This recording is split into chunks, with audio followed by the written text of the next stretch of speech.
Hello साथियों, नमस्कार। मैं ममतेश कुमार आप सभी का स्वागत करता हूं आपके अपने परिवार टीचिंग बाई रोजगार विद अंकित में। कैसे हैं आप सभी मेरे प्यारे साथी?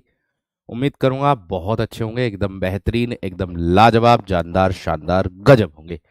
तो प्यारे साथी, आज आप लोगों की यूपी टेट जो 2026 का होने वाला है, जिसका 2, 3, 4 जुलाई को पेपर है प्यारे दोस्त आप लोगों का, उसके लिए आज से कुशलता बैच की पहली क्लास शुरू हो गई है।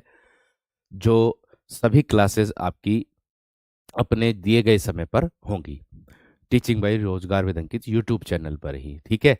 और 3 दिन आप लोगों की कक्षा ये यूट्यूब पर होंगी, उसके बाद आपकी कक्षा एप्लीकेशन पर चली जाएंगी, यानी कि फिर आपकी एप्लीकेशन पर होगी, यूट्यूब पर नहीं होगी।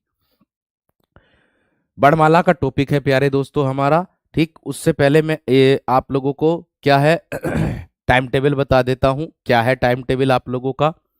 कुशलता बैच प्राइमरी लेवल और अपर प्राइमरी लेवल, यानी कि मैं बात करूं 1 to 5 और 6 to 8 दोनों के लिए हिंदी एक ही कक्षा है।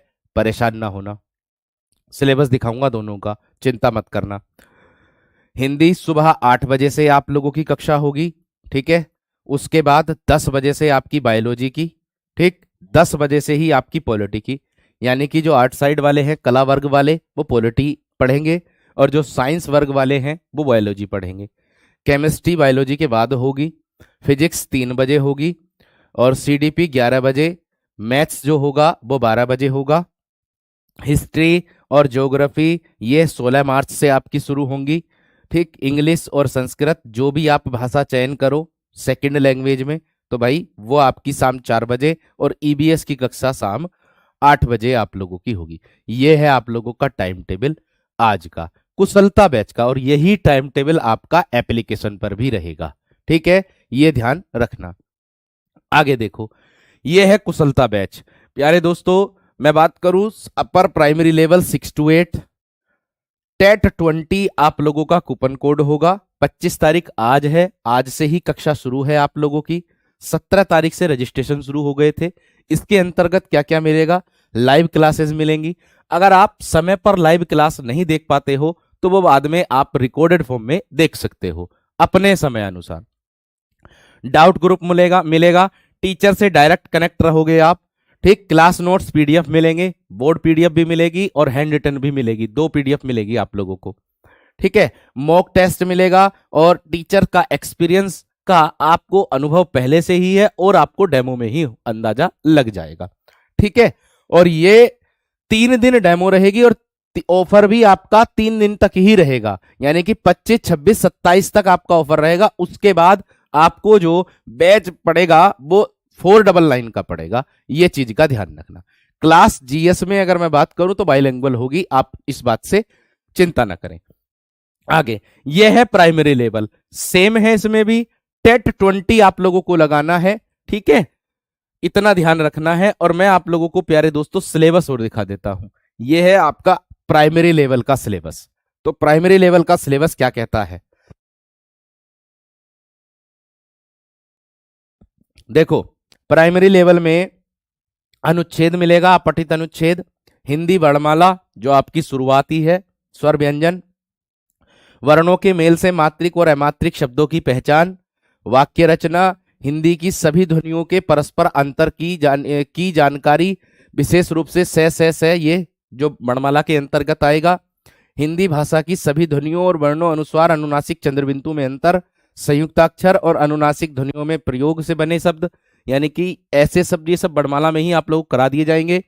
सभी प्रकार की मात्राएं, विराम चिन्हों का प्रयोग, अल्पविराम, अर्धविराम, पूर्णविराम, प्रश्नवाचक, विस्मयबोधक या चिन्हों का प्रयोग, विलोम, समानार्थी, तुकांत, अतुकांत, समान ध्वनियों वाले शब्द, संज्ञा, सर्वनाम, क्रिया विशेषण, वचन, लिंग, काल, प्रत्यय, उपसर्ग, तद्भव, तत्सम, देशज शब्दों की पहचान, उनके अंतर, लोकोक्तियां और मुहावरे, संधि आप लोगों को मिलेगी, ठीक है।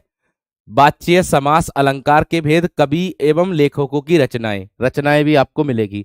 और खंड ख में आएगा भाषा विकास का अध्यापन, यानी कि इससे आपको 1 या 2 क्वेश्चन मिलेगा।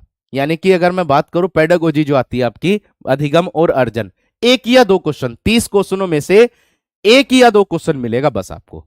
इससे सुनने और बोलने की भूमिका, भाषा का कार्य तथा बालक इसे किस प्रकार एक उपकरण के रूप में प्रयोग करते हैं, मौखिक और लिखित रूप में विचारों के संप्रेषण, संप्रेषण मतलब आदान प्रदान अपने विचारों के, ठीक है, के लिए किसी भाषा के लिए अधिगम में व्याकरण की भूमिका पर निर्णायक संदर्भ, एक भिन्न कक्षा में भाषा पढ़ाने की चुनौतियां और भाषा की कठिनाइयां, त्रुटियां और विकार। भाषा कौशल हो जाएगा, जो सुबोपाली होते हैं, सुनना बोलना पढ़ना लिखना, ये जो आते हैं आप लोगों के, ठीक है। भाषा बोधगम्यता, प्रवीणता का मूल्यांकन करना, बोलना सुनना पढ़ना लिखना, अध्यापन, अधिगम सामग्री और उपचारात्मक अध्ययन। बाद में ये आपकी इंग्लिश आ जाती है, सेकंड लैंग्वेज। ये है आप लोगों का प्यारे दोस्तों किसका, वो प्राइमरी का। ये है आपका प्यारे दोस्त अपर प्राइमरी का, यानी कि जो आपका 6 to 8 वाला है उसका सिलेबस। अपठित अनुच्छेद, संज्ञा और संज्ञा के भेद, सर्वनाम सर्वनाम के भेद, विशेषण विशेषण के भेद, क्रिया क्रिया के भेद, कर्तव्यवाच्य कर्मवाच्य भाववाच्य, भाववाच्य की मतलब वाच्य की बात हो रही है, समस्त ध्वनियां इसमें भी आ रही हैं, संयुक्ताक्षर संयुक्त व्यंजन यानी कि वर्णमाला की बात हो रही है, ठीक है। वर्णक्रम, पर्यायवाची, विपरीतार्थक, अनेकार्थक, समानार्थक, अव्यय के भेद, अनुस्वार अनुनासिक का प्रयोग, रे के विभिन्न रूपों का प्रयोग।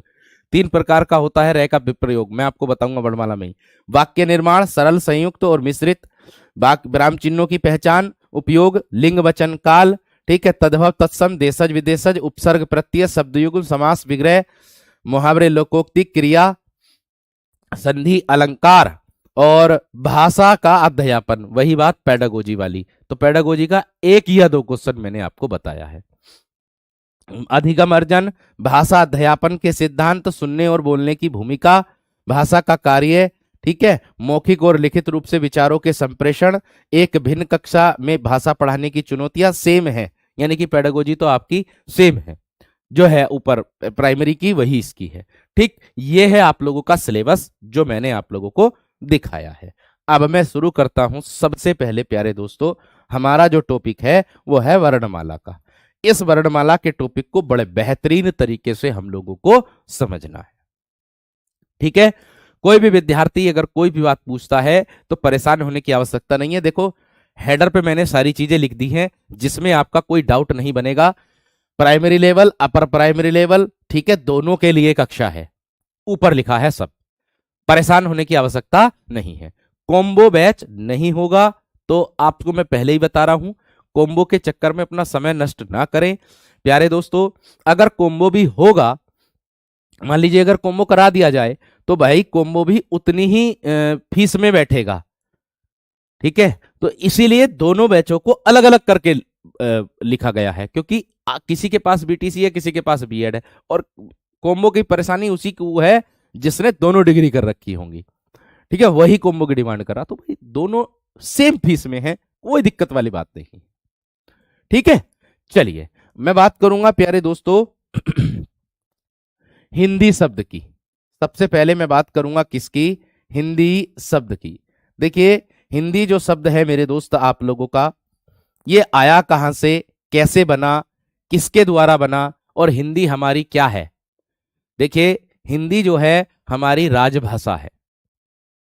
हिंदी क्या है मेरे दोस्त, हमारी राजभाषा है, जिसका अर्थ होता है हिंद का वासी, या फिर मैं कह दूं भारतवासी। जिसका अर्थ क्या होता है, हिंद का वासी, या मैं कह दूं प्यारे दोस्तों आप लोगों से भारतवासी। हिंदी जो शब्द है वो मूलतः फारसी भाषा का शब्द होता है। प्रश्न बन जाएगा कि हिंदी शब्द कौन सी भाषा का होता है, तो हिंदी जो शब्द है वो आपका फारसी भाषा का शब्द होता है। या मैं कहूं आप लोगों से कि जो भाषा पूरे राष्ट्र में संपर्क स्थापित करने के लिए कार्य करे, जो भाषा पूरे राष्ट्र में संपर्क स्थापित करने के लिए कार्य करे, उसे राष्ट्रभाषा कहते हैं। तथा जिस भाषा में राजकीय कार्य हो, जिस भाषा में राजकीय कार्य हो, उसको राजभाषा कहते हैं।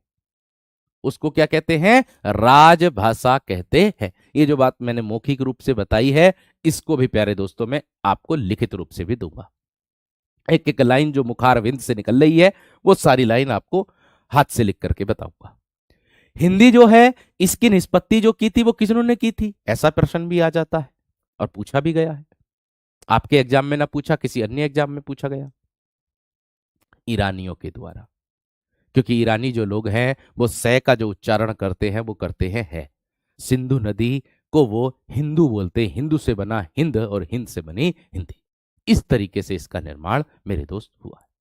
ठीक है, जो बात मैंने बोली है उसको अब हस्तलिखित करते हैं। चलिए, क्या है भाई, हिंदी की अगर मैं बात करता हूं आप लोगों से, मुख्य बिंदु लिख करके चलेंगे, मुख्य बिंदु लेकर के चलेंगे, ये चीज का ध्यान रखना।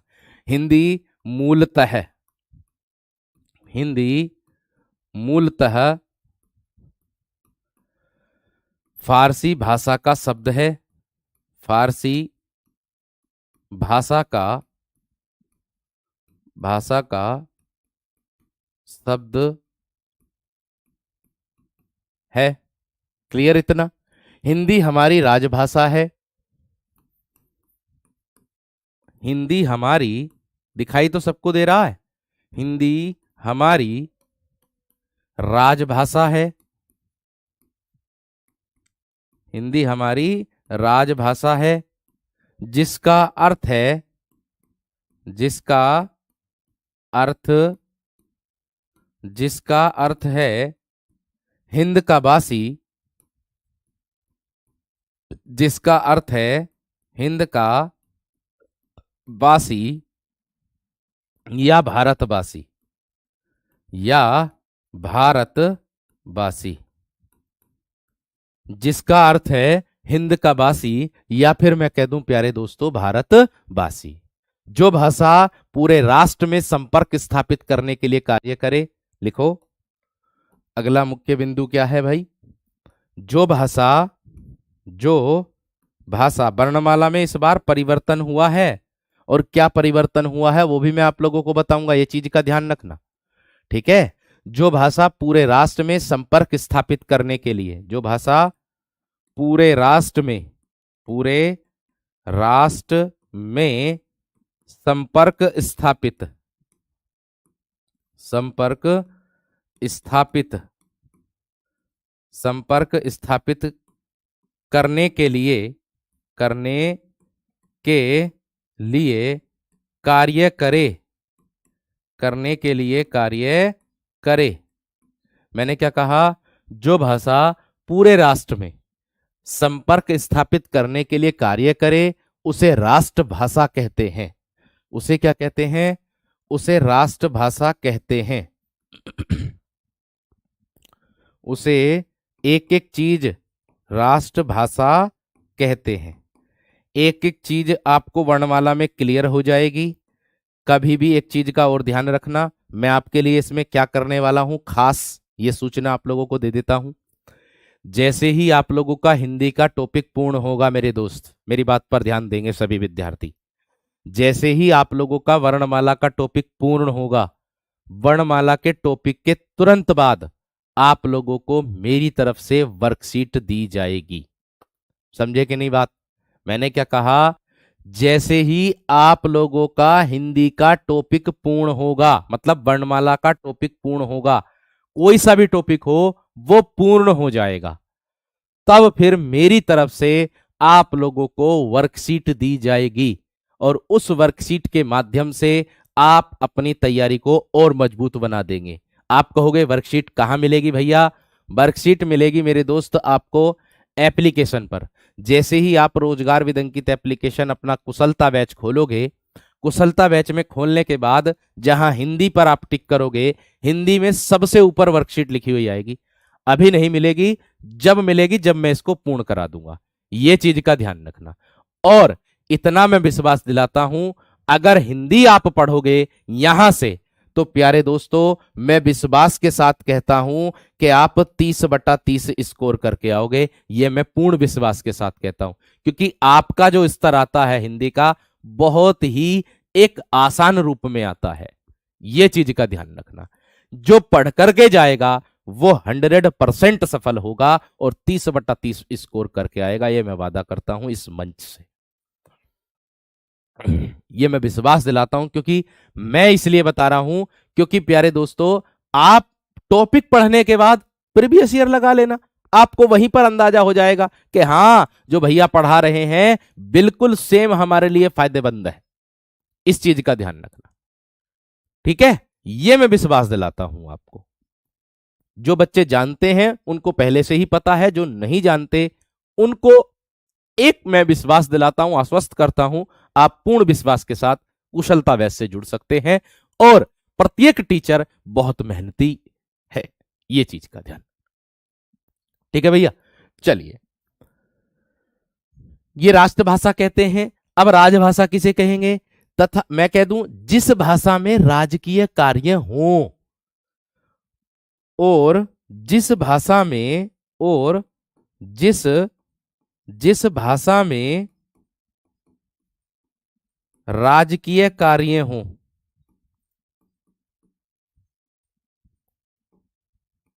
राजकीय कार्य हो, उसे राजभाषा कहते हैं, उसे राजभाषा कहते हैं। उसे क्या कहते हैं मेरे दोस्त? उसे राजभाषा कहते हैं। इतनी बात सबकी समझ में आ गई होगी। क्लियर हो गई इतनी बात, या ना एक बार थम्स अप करके चलेंगे? भाई देखो, मैं आप लोगों से पूछ करके चलूंगा कि क्लियर हुआ या ना। ठीक है, ये चीज का ध्यान रखना। ठीक, इतना विशेष ध्यान रखना। और इस कक्षा को प्यारे दोस्तों वह विद्यार्थी भी देख रहे होंगे, वह भी देख रहे होंगे जो वर्तमान में शिक्षक के पद पर होंगे।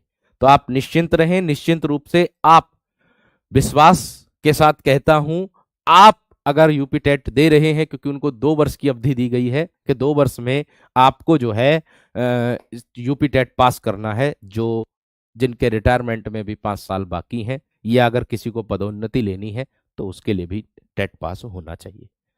ठीक है, ये चीज का ध्यान रखना दोनों लेवल के लिए। भाई ऊपर देख लिया करो हेडर, ये रहा, ऊपर हेडर देख लिया करो भाई, दोनों लेवल के लिए है, ये मैं बताता हूं। ठीक है, मैं एक एक चीज आप लोगों को बताऊंगा, ये चीज का ध्यान रखना। मैंने कहा जिस भाषा में राजकीय कार्य हो, जिस भाषा में राजकीय कार्य हो, उसे राजभाषा कहते हैं। इतनी बात सबकी समझ में आ गई होगी। और एक चीज का ध्यान रखना मेरे वीरों, किस बात का? मैंने कहा आप लोगों को मैं डायग्राम, चित्र वगैरह सब चीज से संबोधित करूंगा। देखो, मैं बहुत सारी चीजें आप लोगों के लिए लेकर के आया हूं, कैसे कैसे आप लोगों का मुख खुलता है, कैसे कैसे कौन कौन से वर्ण होते हैं, ये सारी चीजें मैं लेकर के आया हूं। वर्णमाला में क्या परिवर्तन हुआ है, वर्णमाला में अब कितने अक्षर हो गए हैं, ये सारी चीजें मैं आप लोगों को बताऊंगा। आप निश्चित रहना, ये बात का ध्यान रखना, अपडेट कंटेंट आप लोगों को मिलेगा जो वर्तमान में है, जो वर्तमान में संशोधन होकर के आया है कंटेंट, वो आप लोगों को मिलेगा। ये बात का ध्यान रखना। यूपी टीजीटी के लिए भी यूपी टेट क्लियर होना चाहिए। हाँ बिल्कुल होना चाहिए भैया, यूपी की भर्ती के लिए तो यूपी टेट क्लियर होना ही चाहिए, सेकंड लेवल का क्लियर होना चाहिए, लेकिन यूपी टीजीटी में। ठीक है, चलिए, हिंदी का उद्भव कैसे हुआ था मेरे दोस्तों? देखो, अगर मैं बात करूं आप लोगों से, हिंदी का उद्भव यानी कि विकास कैसे हुआ, ये प्रश्न आया कि नहीं आया आपकी परीक्षा में? आया होगा, इसको तो आप सब जानते होंगे। हिंदी का जो उद्भव हुआ है वो कैसे हुआ है? सबसे पहले संस्कृत, फिर पाली है। देखो कैसे हुआ, सबसे पहले संस्कृत है, सबसे पहले संस्कृत है, फिर पाली है, संस्कृत पाली प्राकृत, संस्कृत पाली प्राकृत, अपभ्रंश। अपभ्रंश का अर्थ होता है प्यारे दोस्तों बिगड़ा हुआ रूप। संस्कृत पाली प्राकृत, अपभ्रंश, अबहट, और बाद में आती है हिंदी। क्या कह दूं? अपभ्रंश और अबहट, और बाद में आती है मेरे दोस्त आप लोगों की हिंदी।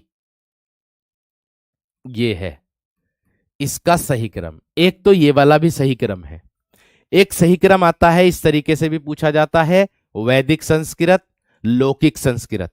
सबसे पहले वैदिक संस्कृत आएगी, उसके बाद लौकिक संस्कृत आएगी, उसके बाद मेरे दोस्त पाली प्राकृत अपभ्रंश अबहट और हिंदी। इस तरीके से भी आ जाएगा। ठीक है, इतनी बात। सीटेट क्लियर हो जाएगा तो यूपी टीजीटी के लिए तो चलेगा, बिल्कुल चलेगा भैया, क्यों नहीं चलेगा, बिल्कुल चलेगा। सीटेट तो हर जगह चलेगा, यूपी टेट केवल यूपी में चलेगा। ठीक है भैया, इतना क्लियर सबका। चलिए आगे देखिएगा। आगे आता है प्यारे दोस्तों, जो भारत की अधिकतर लिपियां होती हैं वो किससे उत्पन्न हुई हैं। देखो, मौखिक रूप से बता दूं, भारत की जो अधिकतर लिपियां हैं वो मेरे दोस्त आपकी ब्राह्मी लिपि से उत्पन्न हुई है। हम जो प्रयोग करते हैं, ये जो प्रयोग कर रहे हैं, हम देवनागरी लिपि प्रयोग कर रहे हैं। हम ये जो प्रयोग कर रहे हैं मेरे दोस्त, वो देवनागरी लिपि प्रयोग कर रहे हैं। और देवनागरी लिपि लिखी कैसे जाती है पूछ ले तो भैया बाईं ओर से दाईं ओर को लिखी जाती है। तो ये चीज भी ध्यान रखनी है। सबसे पहले बेसिक क्लियर कर रहा हूं आप लोगों का, फिर उसके बाद वर्णमाला पर धीरे धीरे हम लोग चल देंगे। वर्णमाला शुरू कर दूंगा, बेफिक्र रहना, है ना। प्राचीन, मैंने कहा भारत की अधिकतर लिपियां ब्राह्मी लिपि से उत्पन्न हुई। भारत की अधिकतर लिपियां, अधिकतर लिपियां भारत की अधिकतर लिपियां ब्राह्मी लिपि से उत्पन्न हुई। देखिए, ब्राह्मी लिपि इसको इसलिए बोला जाता क्योंकि ये लिपि बोली जाती है कि ब्रह्मा के मुख से निकली मानी जाती है। ब्राह्मी लिपि से उत्पन्न हुई, उत्पन्न हुई। ठीक, ये जो लिपि है इसके अंतर्गत जो लिपि आती है वो आती है आप लोगों की देवनागरी। इससे उत्पन्न कौन सी हुई है, देवनागरी। और देवनागरी जो लिपि है मेरे दोस्त वो लिखी जाती है बाएं से दाएं को। कैसे लिखी जाती है, बाएं से दाएं को लिखी जाती है। और ऐसे ही मेरे दोस्त आप लोगों की ये ब्राह्मी लिपि है, ब्राह्मी लिपि भी बाएं से दाएं को लिखी जाती है। एक लिपि आती है आपकी गांधारी लिपि। एक लिपि कौन सी आती है मेरे दोस्त, वो आती है आपकी गांधारी लिपि। गांधारी लिपि, जिसको आप क्या कहते हो, खरोष्ठी लिपि भी कह देते हो। जिसको आप क्या कहते हो, खरोष्ठी लिपि भी कह देते हो। ये जो लिपि है खरोष्ठी, ये दाईं ओर से बाईं ओर को लिखी जाती है। ये चीज का ध्यान रखना। ये कैसे लिखी जाती है, ये दाएं से बाएं को लिखी जाती है। दाएं से बाएं को, यानी कि उधर से लिखेंगे इधर को। ठीक है, ये दाएं से बाएं को लिखी जाती है। इतना क्लियर हो गया सभी विद्यार्थियों का, इतना क्लियर हो गया। अब दिवस के बारे में बता देता हूं बस मैं आप लोगों को। 3 दिवस होते हैं आप लोगों के। एक आता है हिंदी दिवस, एक आता है मेरे दोस्त आप लोगों का हिंदी दिवस, एक आता है मेरे दोस्त विश्व हिंदी दिवस, एक क्या आता है, विश्व हिंदी दिवस आता है। और एक आता है आपका अंतर्राष्ट्रीय मातृभाषा दिवस। एक आता है आप लोगों का अंतर्राष्ट्रीय मातृभाषा दिवस, मातृभाषा दिवस। एक ये भी आता है। ठीक है जी। आगे अगर मैं बात करूं हिंदी दिवस की, तो हिंदी दिवस कब मनाया जाता है भैया, वो 14 सितंबर को मनाया जाता है। हिंदी दिवस कब मनाया जाता है, 14 सितंबर को। विश्व हिंदी दिवस 10 जनवरी को। विश्व हिंदी दिवस 10 जनवरी को। अंतर्राष्ट्रीय मातृभाषा दिवस 21 फरवरी को, अभी अभी बीता। आज 25 है, आज 25 है, अभी बीता अंतर्राष्ट्रीय मातृभाषा दिवस। तो ये तो हो गई मेरे दोस्त आप लोगों की दिवस की अगर मैं बात करूं तो। ठीक है जी। अब आती है बात मेरे दोस्त आप लोगों की किसकी, के वर्णमाला। अब वर्णमाला कहते किसे हैं, वर्णमाला क्या होती है, ठीक है, वो चीज हम लोगों को देखनी है विशेष रूप से। बहुत मजा आने वाला है आप लोगों को पढ़ने में।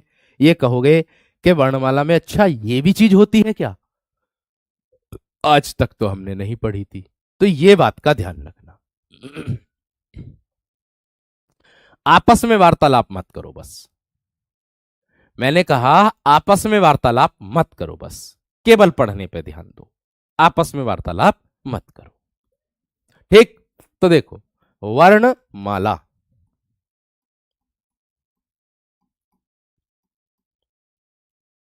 देखो ये 2 शब्दों से मिलकर बना है मेरे दोस्त। कैसे कैसे, एक तो बना है वर्ण से, और एक बना है मेरे दोस्त माला से। ठीक, अब आप जानते होंगे सब विद्यार्थी, वर्ण अर्थात मैं कह सकता हूं मेरे दोस्त आप लोगों का क्या, के अक्षर हो जाते हैं, ध्वनि हो जाती है, और माला का अर्थ हो जाता है समुदाय। अर्थात मैं कह दूं कि वर्णों के समुदाय को वर्णमाला कहते हैं, या मैं कह दूं लिपि चिन्हों के व्यवस्थित समूह को वर्णमाला कहते हैं, या वर्णों के व्यवस्थित क्रम को वर्णमाला कहते हैं। बात समझ में आ गई है ना? बात क्लियर हो गई है ना मेरे दोस्त? इस चीज का ध्यान रखना है। ठीक है, तो मैंने क्या कहा आप लोगों से, वर्णमाला को दो प्रकार से बांटा गया है। आप अपने टेलीग्राम ग्रुप से जुड़ सकते हो। टेलीग्राम ग्रुप जुड़ने के लिए मेरे दोस्त आप लोग वहीं पर जहां से बैच लिया है, वहीं पर ऊपर टेलीग्राम का ऑप्शन आ रहा होगा, वहीं पर क्लिक करके आप अपने टेलीग्राम ग्रुप से जुड़ जाना। ठीक है,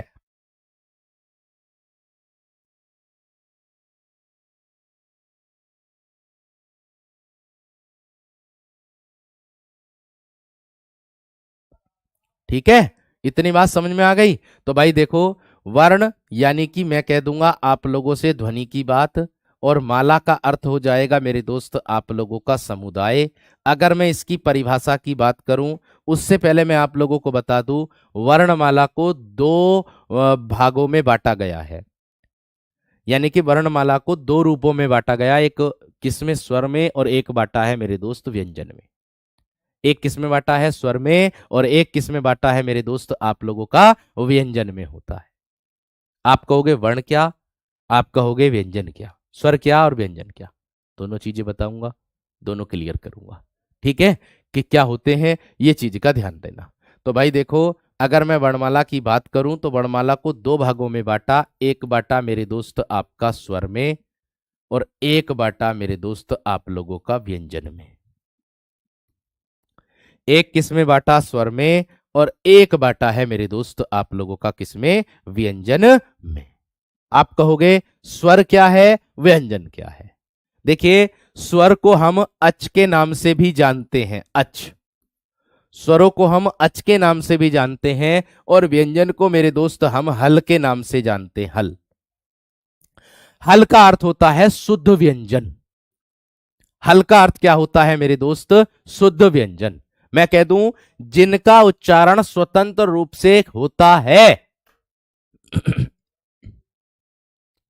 मैं कह दूं जिन ध्वनियों का उच्चारण स्वतंत्र रूप से हो तो उसे तो कहते हैं स्वर, और जिन ध्वनियों का उच्चारण स्वरों की सहायता से होता है या स्वरों की सहायता लेकर के होता है, उसे कहते हैं व्यंजन। दोनों चीजें क्लियर करता हूं तो आप देख लीजिएगा मेरे दोस्त। मैंने कहा क्या स्वर की बात करूं तो जिन ध्वनियों का उच्चारण स्वतंत्र रूप से होता है।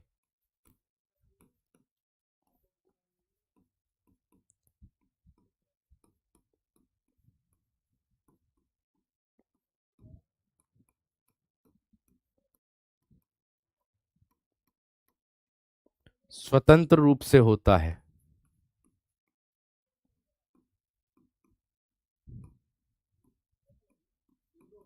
उसे क्या कहते हैं, स्वर। इनकी संख्या कितनी होती है, इनकी संख्या 11 होती है। इनकी संख्या कितनी होती है, 11 होती है। आप कहोगे 11 कौन कौन से होते हैं, तो ध्यान से देखना, आ, ए आ, ई ऊ, री री, ए आए, ओ औ, ओ और औ, ये होते हैं प्यारे दोस्तों। इनकी संख्या 11, दो दो चार, दो छह, दो आठ, दो 10 और एक 11। ये हो गए आप लोगों के सामने। बात आ रही है व्यंजन की। इसकी परिभाषा क्या बनेगी, यानी कि जिन ध्वनियों का उच्चारण स्वरों की सहायता से होता है। मैंने कहा जिन ध्वनियों का उच्चारण जिन ध्वनियों का उच्चारण स्वरों की सहायता लेकर के, स्वरों की सहायता लेकर होता है, स्वरों की सहायता लेकर होता है तो उसे क्या कहते हैं मेरे दोस्त? हम उसे व्यंजन कहते हैं। और अगर मैं बात करूं व्यंजन की, तो मूल रूप से व्यंजनों की संख्या 33 होती है, कुल व्यंजनों की संख्या 40 होती है। कहोगे कैसे कैसे 40 होती है, वह भी बताऊंगा। और अगर आप लोगों से पूछा जाए कि हिंदी वर्णमाला में वर्णों की संख्या कितनी होती है, तो भैया आपका उत्तर होगा 53। आपका उत्तर क्या होगा मेरे दोस्त? आपका उत्तर होगा फिर 53। पहले इसको देख लो। कोई भी व्यंजन ले लो, कोई सा भी व्यंजन। मान लीजिए मैंने क व्यंजन ले लिया। अब इस क का उच्चारण कर रहे हैं तो क में बाद में क्या बोल रहा है? ए। ए क्या है? आपका स्वर। क्या क को हम बिना स्वर की सहायता लेकर के बोल सकते ना? कतई ना। तो अगर इसको हम शुद्ध व्यंजन के रूप में बनाएंगे तो कैसे बनाएंगे भैया? शुद्ध व्यंजन के रूप में क के नीचे हल लगा देंगे, ये हो गया शुद्ध व्यंजन के रूप में। इसमें फिर स्वर का कोई रोल नहीं होता, और ये आ गया मेरे दोस्त है। इतनी बात सबकी समझ में आ गई है ना? इतनी बात सभी विद्यार्थियों की क्लियर हो गई है ना? जो बामन बामन बता रहे मेरे दोस्त, जाग जाओ, अब सवेरा हो गया। बामन बामन के चक्कर में मत पड़ो, बामन बामन के चक्कर में मत पड़ो, सवेरा हो गया मेरे दोस्त अब। ठीक है इतनी बात या ना? क्लियर हो गई इतनी बात? इतनी बात क्लियर हो गई? चलिए बहुत बढ़िया, बहुत शानदार, बहुत ही गजब। एक बार थम्स अप कर देंगे मेरे दोस्त सभी विद्यार्थी कि हाँ भैया जी इतनी बात दिमाग में बैठ गई एकदम। एक बार थम्स अप कर देंगे मेरे दोस्त जल्दी से, कि थम्स अप कर देंगे, अंगूठा दिखा देंगे कि हाँ जी इतनी बात दिमाग में बैठ गई। 53 कौन कौन से होते हैं, कैसे कैसे होते हैं, सारी चीजें बताऊंगा, धैर्य रखो बस। अब देखिए इसकी परिभाषा अगर मैं बताऊं आप लोगों को क्या होती है वो देख लीजिएगा। अगर मैं इसकी परिभाषा आप लोगों को बताऊं तो क्या होती है वो देख लीजिएगा। देखो परिभाषा क्या कहती है?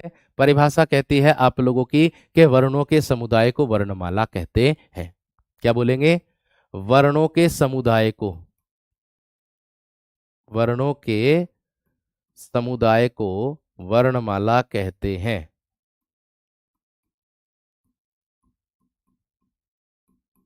वर्णों के समुदाय को वर्णमाला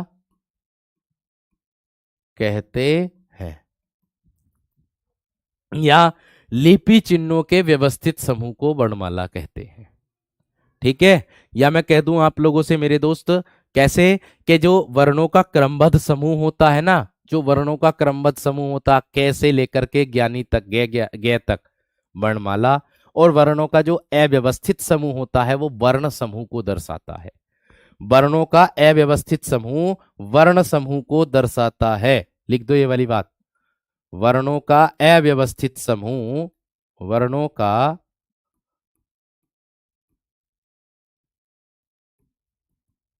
अव्यवस्थित समूह, वर्णों का अव्यवस्थित समूह वर्ण, वर्ण क्रम, किसको? वर्ण समूह को दर्शाता है, या वर्ण समूह होता है। अव्यवस्थित समूह वर्ण समूह होता है।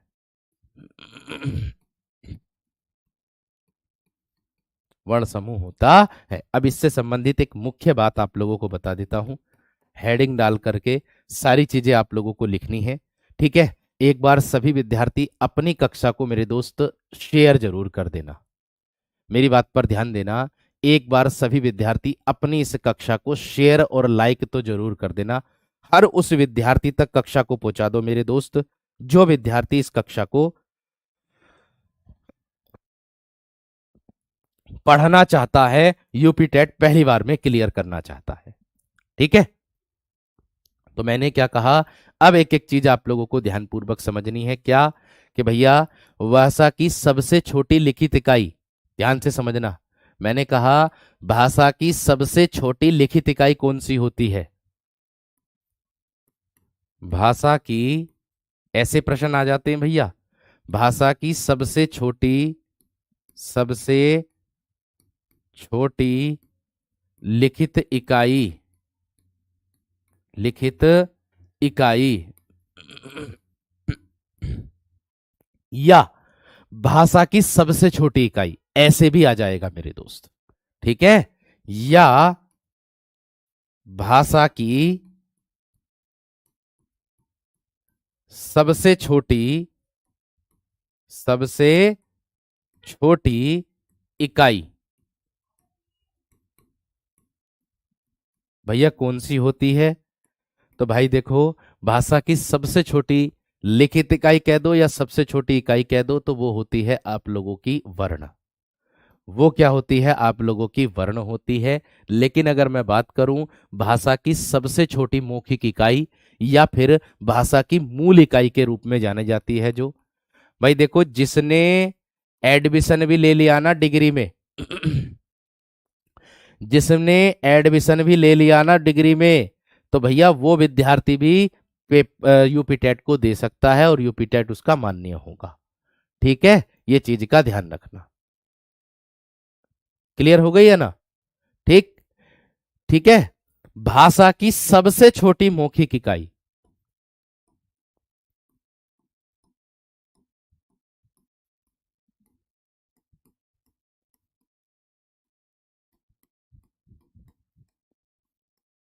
भाषा की सबसे छोटी मौखिक इकाई, या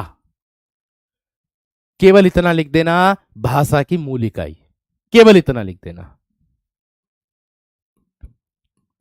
भाषा की मूल इकाई, मूल इकाई, बस इतना लिख देना। तो भैया क्या उत्तर होगा आप लोगों का? उत्तर होगा मेरे दोस्त आप लोगों का ध्वनि। क्या हो जाएगा? ध्वनि, जिसको आप क्या कहते हो? स्वनिम्भी कहते हो।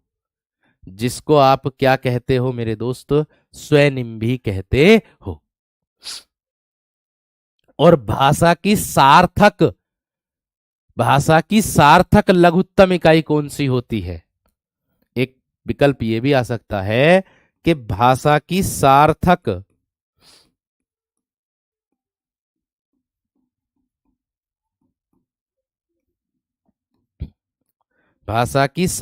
लघुत्तम इकाई, इकाई वो होती है मेरे दोस्त आप लोगों की शब्द। वो क्या होती है आप लोगों की मेरे दोस्त? वो होती है आप लोगों की मेरे दोस्त शब्द। तीनों चीजें क्लियर? तीनों चीजें क्लियर ना मेरे दोस्त? एक बार बताएंगे सभी विद्यार्थीगण, तीनों चीजें क्लियर है ना? एक बार बताएंगे सभी विद्यार्थीगण, तीनों चीजें क्लियर मेरे शेर या ना? जल्दी बता दो एक बार थम्स अप करके, जल्दी बता दो एक बार थम्स अप करके मेरे दोस्त, फटाफट बताओ। तीनों चीजें क्लियर है ना? बहुत बढ़िया, बहुत शानदार, बहुत गजब। ठीक है जी। अब देखो, वर्तमान लेखन के आधार पर वर्णों की जो संख्या होती है वो कितनी होती है? ठीक है भाई, गुरुजी बैच पहले ही आ चुका है सुपर टेट का। आप उस बैच से पढ़ सकते हो, उस बैच से तैयारी कर सकते हो भाई पहले, गुरुजी बैच से सुपर टेट के। ठीक है जी। अब मैंने कहा वर्तमान लेखन के आधार पर वर्णों की संख्या कितनी होती है, तो हमको लगाना है 53। अब क्या है हेडिंग? वर्तमान लेखन के आधार पर, या मैं कह दूं वर्णों की संख्या, खाली ये भी पूछ लेते कि वर्णों की संख्या कितनी होती है कुल, तो 53।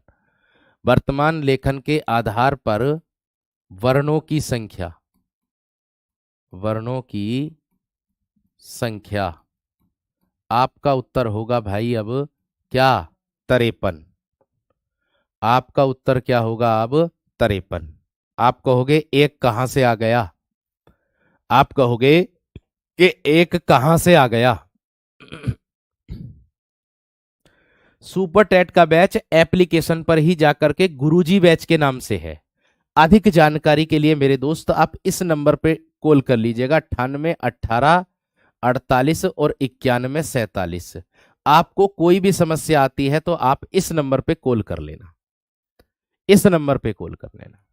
देखो, केंद्रीय हिंदी समिति ने ड़ जो होता है उसको विशिष्ट व्यंजन के रूप में स्थान देते हुए अब कुल वर्णों की संख्या कितनी कर दी है? 53 मानी गई है। आप कहोगे कौन सी है, मैं भी आपको बता देता हूं। सबसे पहले मैं आप लोगों के सामने टोटल लिख देता हूं क्या क्या होते हैं। तो देखिए 11 तो हो जाएंगे मेरे दोस्त आप लोगों के स्वर, 11 तो हो जाएंगे आपके क्या स्वर, 25 हो जाएंगे आपके स्पर्श व्यंजन। 53 कैसे होती है वो बता रहा हूं। 25 हो जाएंगे आप लोगों के मेरे दोस्त स्पर्श व्यंजन, 4 हो जाएंगे आप लोगों के ऊष्म व्यंजन, 4 हो जाएंगे आप लोगों के ऊष्म व्यंजन, 4 हो जाएंगे आप लोगों के अंतस्थ व्यंजन, 4 हो जाएंगे आप लोगों के क्या मेरे दोस्त अंतस्थ व्यंजन, ठीक है।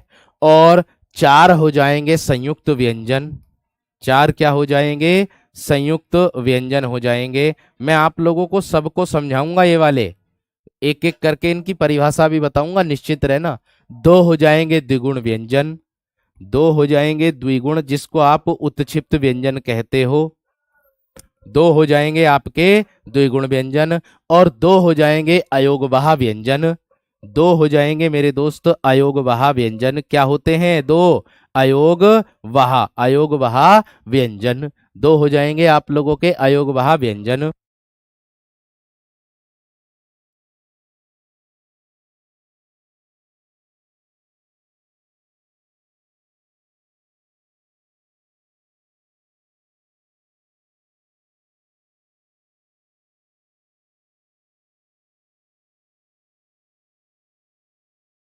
ठीक है।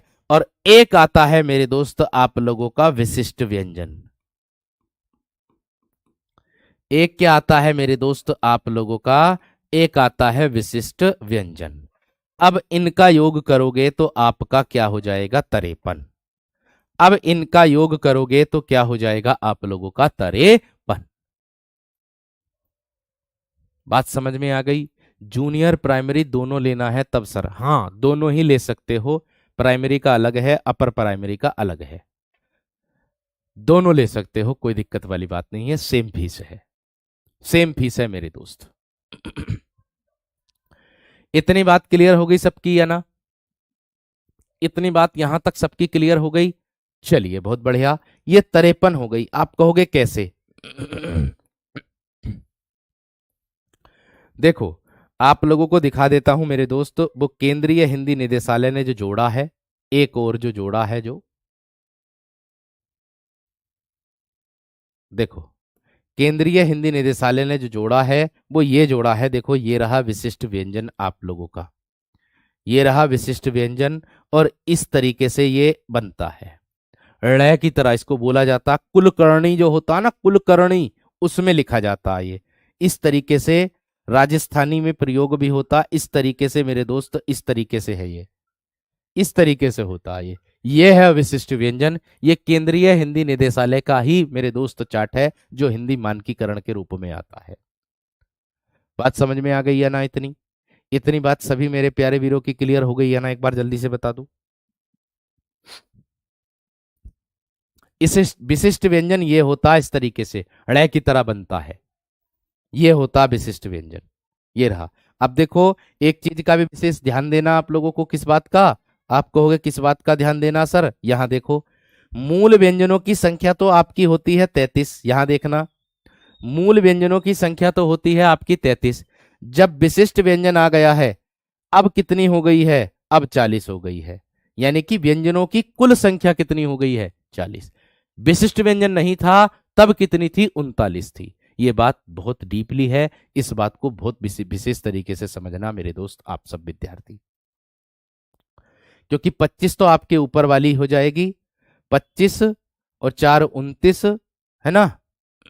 और फिर 4 नीचे भी दे रखे, 4 ये दे रखे, 2 ये और 2 एक ये दे रखा, एक ये दे रखा। ठीक है जी, क्लियर हो गई मेरे दोस्त इतनी बात यहां तक, है ना? इतनी बात क्लियर? इतनी बात क्लियर सभी विद्यार्थियों की? चलिए वीरो आगे बढ़ता हूं, आगे अगले प्रश्न पर क्या कहता है।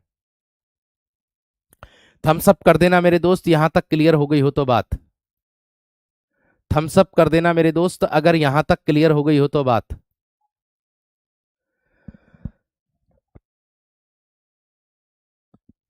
सर हिंदी का क्लास कितना घंटे का होगा? 1 घंटे मात्र। 1 घंटा चलेगी सबकी कक्षा। चिंता ना करो, सिलेबस पूरा हो जाएगा और समय से पूर्व ही होगा, इस बात से बेफिक्र रहना। ठीक है, इस बात से बेफिक्र रहना भाई, समय से पूर्व सिलेबस होगा और इस बात से बेफिक्र रहना। ठीक है, इतना क्लियर है? चलिए, सर ये चार्ट बनाना है क्या? आप अपनी कॉपी पर बनाओगे तो बना लेना, वरना आपको उसमें मिल जाएगा, एप्लीकेशन में पीडीएफ में लगा हुआ मिल जाएगा। 999 का है सुपर टेट का बैच, 999 का। आगे बढ़ो मेरे दोस्त। उच्चारण के आधार पर अगर आप लोगों से पूछा जाए प्रश्न, क्या कि उच्चारण के आधार पर वर्णों की संख्या कितनी होती है? उच्चारण के आधार पर वर्णों की संख्या।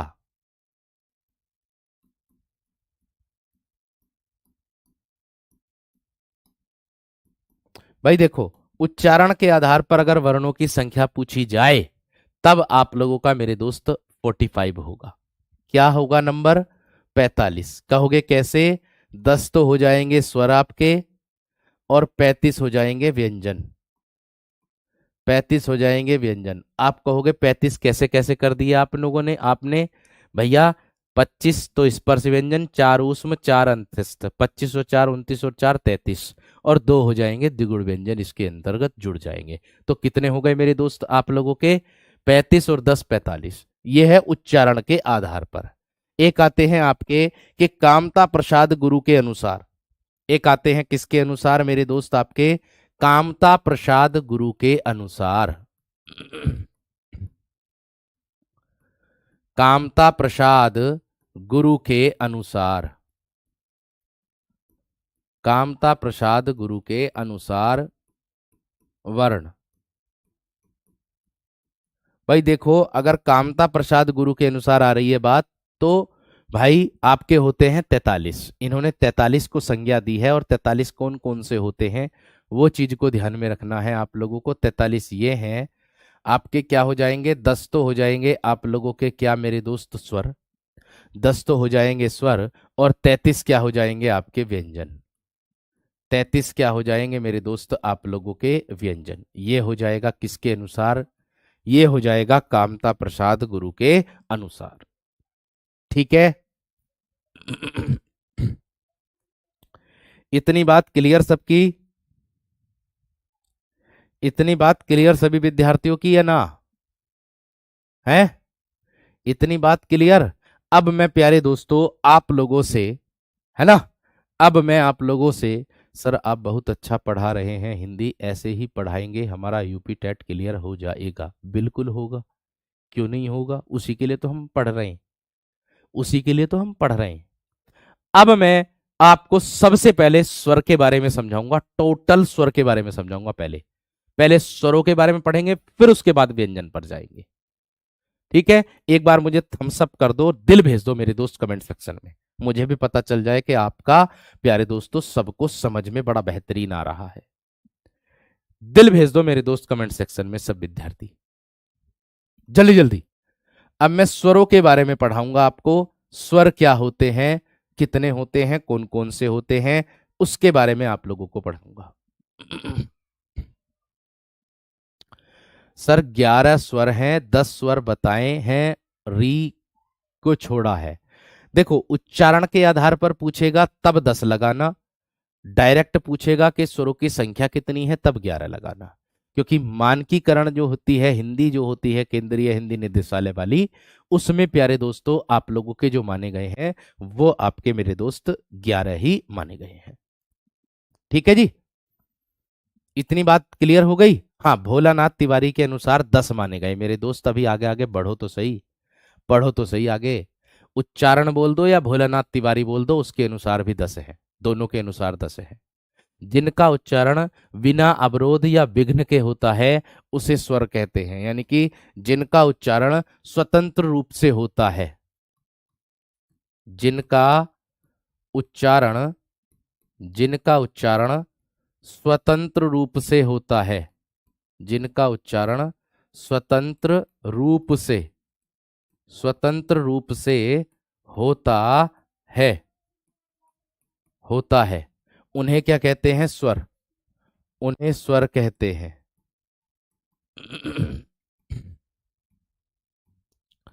उन्हें क्या कहते हैं? उन्हें स्वर कहते हैं। इतना क्लियर सबका? इतना क्लियर सबका? कुल स्वरों की संख्या 11 होती है। मैंने क्या कहा? क्या है भैया? कुल स्वरों की संख्या,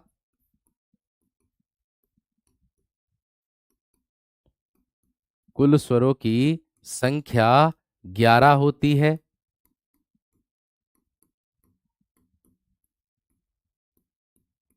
आप कहोगे 11 कौन कौन से होते हैं भैया जी? ए आ, ई, ऊ, री, ए ऐ, ओ औ। ये हो गया, ये हो गया भैया 11। 11 तो हो गए आप लोगों के प्यारे दोस्त कितने? स्वर। एक शब्द आता है परंपरागत के आधार पर या मूलतः या सामान्यतः के आधार पर, तब प्यारे दोस्तों 13 माने जाते हैं। उसमें अयोगवाह व्यंजनों को यानी कि जोड़ दिया जाता है। ठीक है, मैंने क्या कहा? उसमें अयोगवाह व्यंजनों को जोड़ दिया जाता है। बात समझ में आ गई होगी। अब एक चीज का ध्यान रखना, क्या उच्चारण या भोलानाथ तिवारी के अनुसार स्वरों की संख्या 10 होती है? ये भी लिखो, मुख्य बिंदु है। उच्चारण या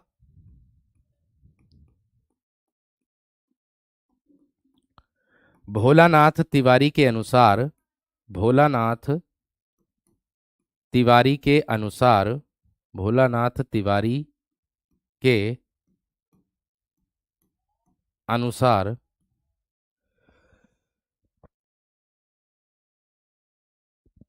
उच्चारण या भोलानाथ तिवारी के अनुसार स्वरों की संख्या 10 मानी गई है या 10 होती है।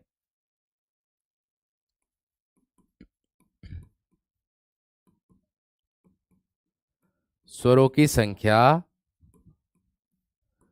10 होती है।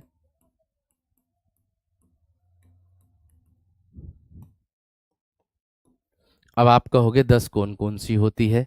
भैया 10 होती है आप लोगों के सामने। ए है, आ है, छोटी ई है, बड़ी ई है, ठीक है, ऊ है, बड़ा ऊ है, री से री को छोड़ देना बस। ए, आए, ओ औ, ओ और औ, री से री को छोड़ देना बस। बाकी ये होते हैं आप लोगों के मेरे दोस्त 10। बात समझ में आ गई? बात क्लियर हो गई या ना? इतनी बात क्लियर सबकी है ना? इसका जो प्रयोग होता है, री से री का जो प्रयोग होता है वो तत्सम शब्दों में प्रयोग होता है मेरे दोस्त। और हिंदी शब्दकोश में रीरी का क्रम ऊ के पश्चात आता है। ऐसे भी पूछा जा सकता है प्रश्न, क्या कि हिंदी शब्दकोश में रीरी का क्रम क्या है भैया? हिंदी शब्दकोश में, हिंदी शब्दकोश में, शब्दकोश में रीरी का क्रम, रीरी का क्रम ऊ के पश्चात, ऊ के पश्चात आता है, ऊ के पश्चात आता है, आता है। ठीक है, इतनी बात यहां तक क्लियर हो गई मेरे दोस्त? हाँ हाँ, साइंस भी बाइलिंगुअल होगी, चिंता मत करो। हिंदी वर्णमाला में रीरी ऊ तथा ए के मध्य में आता है। ऐसे भी पूछा जा सकता है क्या? हिंदी वर्णमाला में, मैं आपको दिखाऊंगा भी, हिंदी वर्णमाला में, वर्णमाला में रीरी जो होता है वो ऊ तथा ए के मध्य में आता है।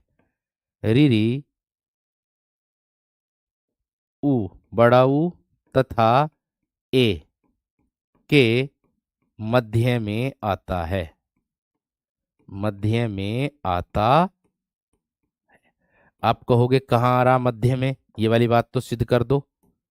आप कहोगे कहाँ रहा मध्य में, ये सिद्ध तो कर दो आप। तो ये रहा देखो,